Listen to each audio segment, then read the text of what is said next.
उनको श्रद्धा के सुमन अर्पित करता हूं।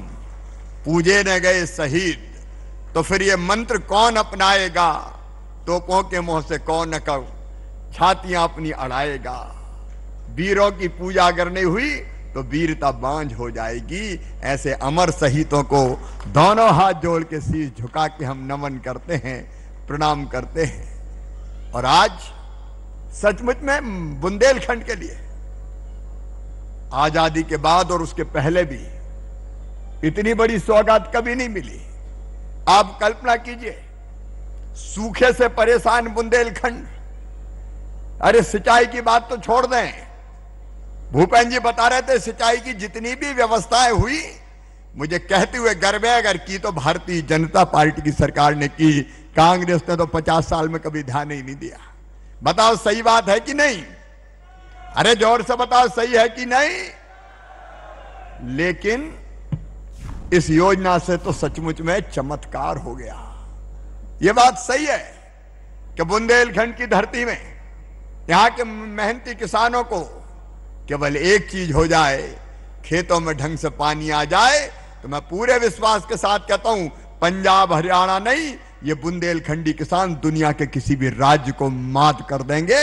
ये ऐसी फसल पैदा करेंगे और इसके लिए इतनी बड़ी सौगात आप कल्पना कीजिए, 44,605 करोड़ रुपया इसके लिए मंजूर हुए। 44,605 करोड़ रुपया। और इसमें हमारे मध्य प्रदेश में, अकेले अपने मध्य प्रदेश में 8,11,000 हेक्टेयर जमीन में सिंचाई होगी। 8,11,000 हेक्टेयर, एक हेक्टेयर में 2.5 एकड़, 8 दूनी 16 और 4 मिला लो तो 20 लाख हेक्टेयर जमीन में सिंचाई होगी। जरा दिल से बताओ बड़ा काम है कि नहीं? सचमुच में यह अद्भुत काम है। और इसके लिए एक बार दोनों हाथ ऊपर उठा के और तालियां बजा के प्रधानमंत्री नरेंद्र मोदी जी का स्वागत कीजिए, नरेंद्र मोदी जी को अभिनंदन कीजिए। मैं कहूंगा धन्यवाद धन्यवाद, आप कहिए मोदी जी को धन्यवाद। अरे धन्यवाद धन्यवाद धन्यवाद धन्यवाद, हम बहुत बहुत धन्यवाद देते हैं। देखो सरकारें आती रहती जाती रहती, लेकिन अटल जी ने यह सपना देखा था कि कैन और बेतवा रिवर लिंकिंग का प्रोग्राम शुरू हो और उसको मूर्त रूप दे रहे श्रीमान नरेंद्र मोदी जी।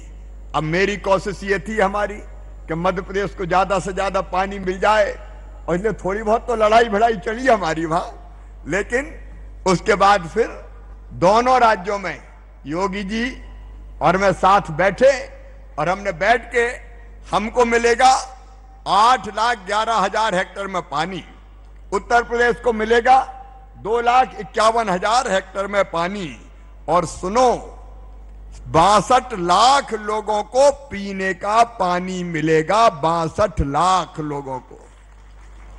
नहीं तो जब देखो तब सूखा, बोर करो पानी निकले ही नहीं, कंठ प्यासे रह गए, सूखे रह गए।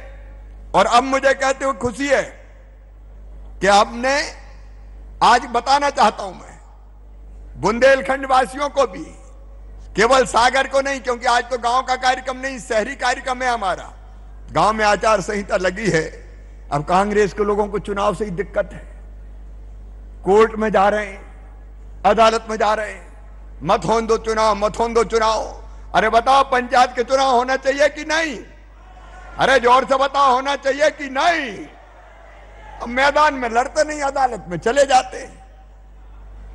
अब इसके कारण चूंकि आचार संहिता लगी है, इसलिए कार्यक्रम शहरी है, लेकिन बुंदेलखंड के गांव में भी पाइपलाइन बिछा के, घर में टोंटी वाला नल लगा के, और कैन और बेतवा का भी पानी ऐसा दिया जाएगा कि हैंडपंप में नहीं, टोंटी खोलोगे तो झरझर पानी आएगा और गुंड और गगरा भर जाएगा।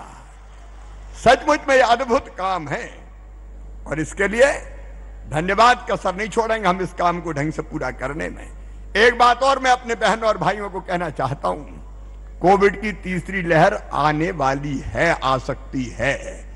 हम भरपूर कोशिश करेंगे रोकने की, और इसलिए आप सबसे निवेदन है कि मास्क लगा के रखें। कोविड के जो संक्रमण को रोकने का जो व्यवहार है वो बना के रखें। और भैया हाथ जोड़ के कह रहे हैं हम, सुन लियो बड्डे, अरे सबई टीका लगवा लियो। लगवाए का नहीं अबे तक? कौन कौन न लगवाए, जरा हाथ तो उठाओ। अच्छा हाथ नीचे करो, दो ही कौन न लगवाए वो उठाओ।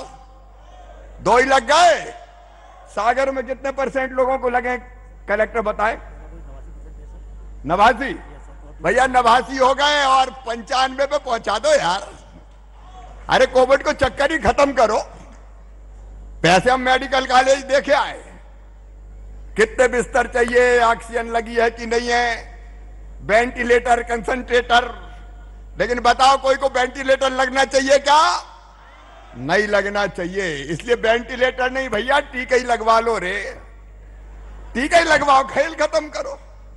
अच्छा सब वैज्ञानिक क्या कह रहे हैं कि टीका अगर लग गओ तो या तो कोविड होगा ही नहीं, और अगर हो भी गओ तो हो के ऐसे निकल जाएगा, सर्दी जुकाम खांसी खांस खूंस के थोड़े बहुत, तो फिर उठे ठाड़े हो जाएंगे, उसमें क्या दिक्कत। और टीका बहुत जरूरी है।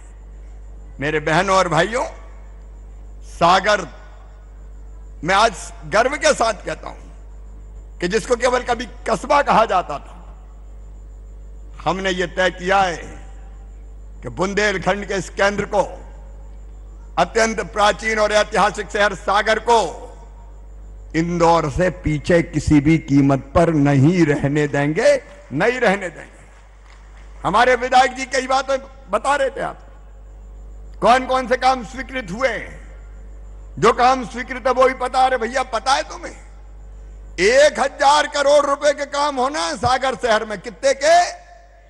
अरे जोर से बताओ, कितने पैसा देते थे कमलनाथ? बताओ दे कबू? जे गोविंद भैया बैठे वहां जाते कि पैसा दे दो, वे कहते थे है ही नहीं, चलो चलो चलो चलो। तो दिन नहीं कहते कि अच्छा तुम भी चलो चलो, हम तो चले मामा के साथ। 1000 करोड़ सीधे स्मार्ट सिटी में, सीवेज के सिस्टम के लिए अलग, पीने के पानी के लिए अलग, पेयजल की योजना। और आज मैं कह रहा हूं सागर वासियों, चाहे वो लाखा बंजारा झील हो, अब ये जो बात हो रही थी काम की, वे बई टाइम स्वीकृत भय थे जब वे थे जिन्हें छोड़ के जे आ गए कि बेकार विकास के लिए, जनता के कल्याण के लिए हमारे मित्रों ने कांग्रेस छोड़कर भारतीय जनता पार्टी की सरकार बनाई। और हमने, मुझे कहते हुए प्रसन्नता है, अर्बन डेवलपमेंट, नगरीय विकास का काम भूपेंद्र जी के नेतृत्व में बहुत बेहतर चल रहा है। पुराने समय जो गड़बड़ हो गई वो हम देख रहे हैं।